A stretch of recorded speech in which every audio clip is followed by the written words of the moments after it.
Welcome everybody. So today in this topic of a very important class in the Young India program, today is a class that I feel like all of us, irrespective of what we are doing, whether we are a student, whether we are a college student, whether we are a school student or anything practically, we need to know this about our country. Now whenever I say about constitution, one tends to look at constitution in a very purely law-based angle. Now I've always wondered, why don't we look at our constitution or the very fact that our constitution or the law is based on something which is fundamentally our principles.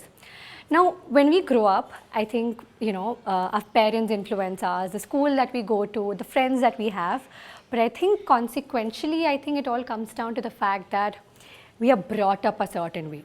Whether the fact that in our country, whether guns, usage of guns or not is such a debatable point or not, whether the fact that we respond to a crisis a certain way, we don't realize it, but subconsciously all of it breaks down to the constitution. Funnily enough, we don't realize it, but we are guarded by our constitution morally as well, which is a very interesting part. Anthropologically, sociologically, we are all driven, but politically we are made. Now today's topic, I've headlined it as the ideals of our constitution, which makes the foundation of our country. Now our country's history goes back long back, and if you want to talk about the evolution of human beings from there to maybe the Gondwana land becoming the subcontinent, to the fact that finally the Indus Valley civilization has happened, and so on and so forth. And then we talk about the colonial era. Now whatever it is, whatever we are doing today, whether it is the fact that marriage functions a certain way in our country, whether the fact that in our country society is driven a certain way, all of it has to do with our history. Same way, somewhere the ideals of our constitution also has to do with the same ideals of our country. When Ambedkar was asked to define what is our constitution about, he took only 3 words: liberty, equality and fraternity. When one goes back to history, one derives these words from French Revolution. Now French Revolution seems like a distant world, somewhere happening somewhere in the Europe, and seems like nothing to do with our country. But we do realize that a revolution is made of people whose thirst, blood, sweat and anger has shaped an entire nation. That is a story of our country too. We've been penalized, scrutinized, we've cried, we've laughed, and we've experienced an entire struggle, especially during the colonial period. Whether it is the parliamentary system of our country, whether it is the fact that even outdated and very stupid idiotic laws like sedition continue to exist, whether it is the fact that, say, the way in which our military is actually formed or the way recruitment of our army officers are done, all of it dates back to the colonial era history. Now, when a country like ours that comes from a deep-rooted pain of colonial history, one also realizes that one derives strength from the same pain. Now, the ideals of our constitution, if one asks our constitution, where do you know the source of our constitution, or what do you know about our constitution, or sort of a index for the whole thing, one says preamble is where you should look at. Now, preamble is a part of the constitution, it's an integral part of constitution. It is not sort of, you can't go to court based on the same thing, but the ideals of preamble are basic structure. All of it feels like a widely confusing terminology, but the fact is that basically all preamble does is give you a definition of what our country is all about. The words about preamble, some of the words are so interesting and so important to our country. Liberty, equality and fraternity are 3 words that are repeatedly used time and time again in our country. Equality is one word which I feel like has so many connotations in spite of feeling like the same exact thing. Because one talks about equality in a sense that everybody is equal. You and I might come from different religions, backgrounds, cultures. We might be of different age, but we are all similar, but we are all same. At the same time, we also give sort of reservations. We also give women reservations and all of these things. So, as much as we believe in saying that we're all equal, we also believe in the culture of upliftment. This is a very, very important understanding about our country. I think one of the biggest ideals of our country is the upliftment of every marginalized, disadvantaged section of our country. This has to be the core of the ideology here. Upliftment. Ambedkar, in fact, wanted to come to the drafting committee and write our constitution on one condition, that the scheduled castes and scheduled tribes will get their deserved reservation.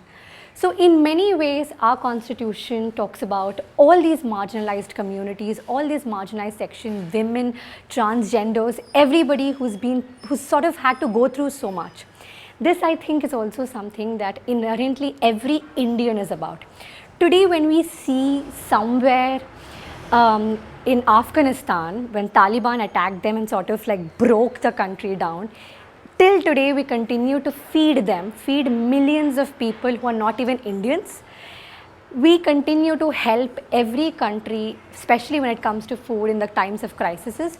We've seen when COVID happened and when vaccines sort of first started to enroll, we've sort of given the vaccines to every possible country we could. This is a core nature of our country, and when you realize somewhere subconsciously we all are like that too.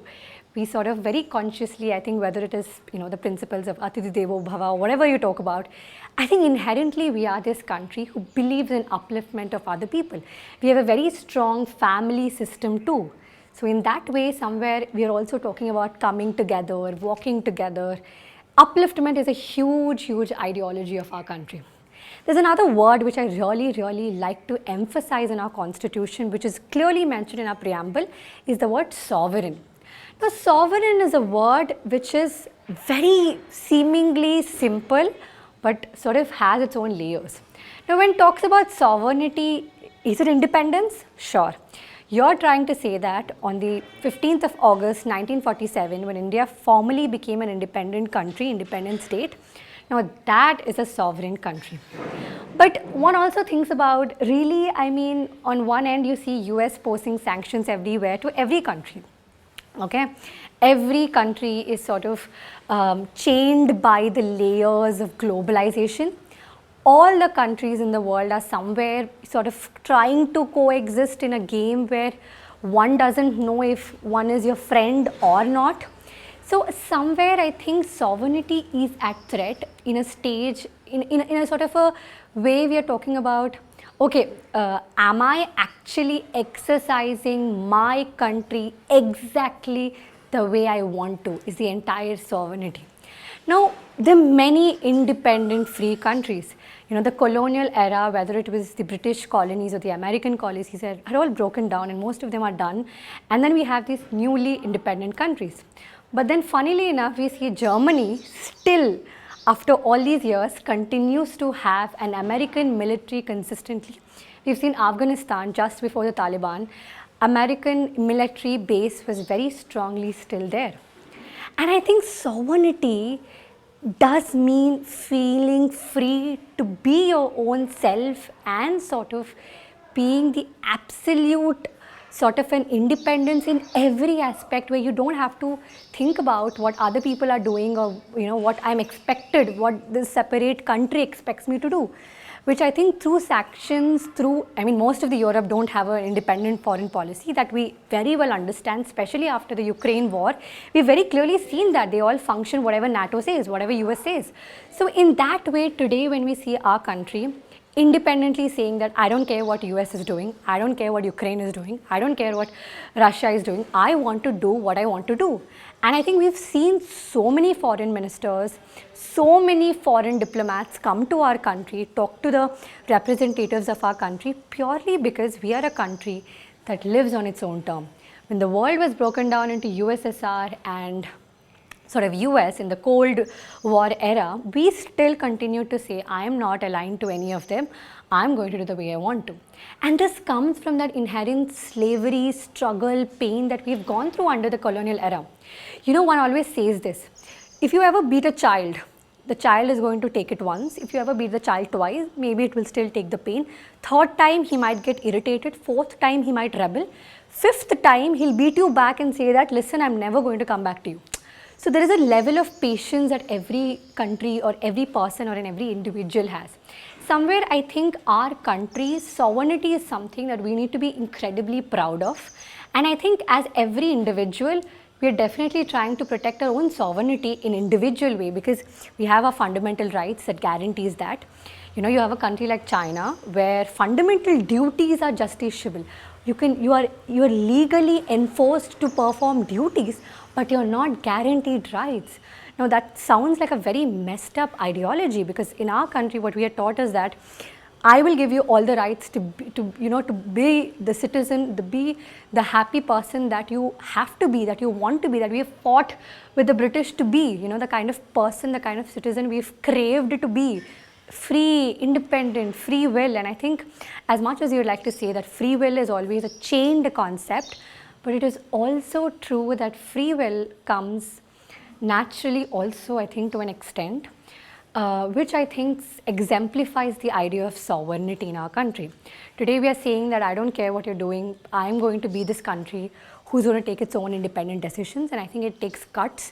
And I think this entire explanation comes to this point that we as individuals also in our country sort of believe in that. You know, you've ever observed your family systems in India also, they don't really like to engage sort of listen to other people. As much as you would like to say that India is a fragmented society, India is a sort of a society that's, you know, joint family system, we listen to the society way too much, we are succumb to the pressures of how the entire society functions, but at the same time we are also taught the same exact line that sort of, you know, we need to do according to what we are. I think staying true to who you are is something, a very important human example that the Constitution tells us, being true to who you are and just being that very own independent self.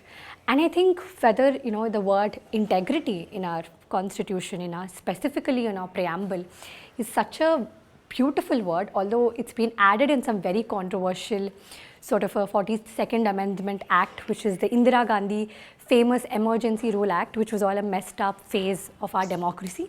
Having said that, integrity and unity are two words that mean so much to us. As much as you'd like to criticize the secular nature of our country, it definitely, you need to agree that our country is so diverse, our country is so different to each other, a country with so many different cultures, languages, religions, regions, states, and all of this sort of, you know, in a sort of a kaleidoscope of cultures and diversity, we still have that identity where we look up and say, this is my national flag and I want to salute to this. I think this is also something that comes down to our ideology. I think no matter what the time is, I think communalism and regionalism and all of these words that one keeps hearing time and again, you open the newspaper and that's all you hear. Nevertheless, we are a country that's united. Otherwise, we would have been fragmented the way USSR went, or the way sort of many colonies broke out. But we've not been doing that. I think even when you have separatist movements, you still have the entire community coming together, and I think one can never forget that. And before I end, I want to recollect a story which I think is very, very special to my heart. So the Hanuman Jayanti happened, the 2022 Hanuman Jayanti riots. So it was a Friday and the Muslims were praying, the Hindus were attacking and the Muslims were attacking. It was all a mess. So basically the Hindus and the Muslims were fighting. So in spite of all of that, when the entire sort of a communal violence was going on, hardcore communal violence was going on, after the whole thing was wrapped, the police came in, they tried to do, sort of took care of the matter, the law and order was enforced. It was a huge, serious communal riot. And after it was done, this place called Jahangirpur, the residents of Jahangirpur said, you know, after a couple of days that, listen, we've been living here as a family, irrespective of Hindus or Muslims, for the last 35 years, and nobody is going to take that out of us. It was a bad act. It was a bad, bad day for us. We fought. We sort of almost, you know, bled each other out. We were hurting each other. But at the end of the day, we've been the same people living here for 35 years, and this is who we are. And people came back together, and today they continue to live the way there is. And I think the story of Jahangirpur represents the story of our country. And I think somewhere when you look at our constitution, I think this has to be an introductory class where you're not looking at this small video should make you feel that don't look at constitution only from a pure legal point of view. There is a very beautiful human side of it, because at the end of the day, our constitution is not just a legal document, it's also a social and a transformative document, and it's a living document that's continuously evolving and evolving. So right, that's all for today. I hope with this sort of a rejuvenated approach, one looks at constitution in a much more sort of a broader way. Thank you so much.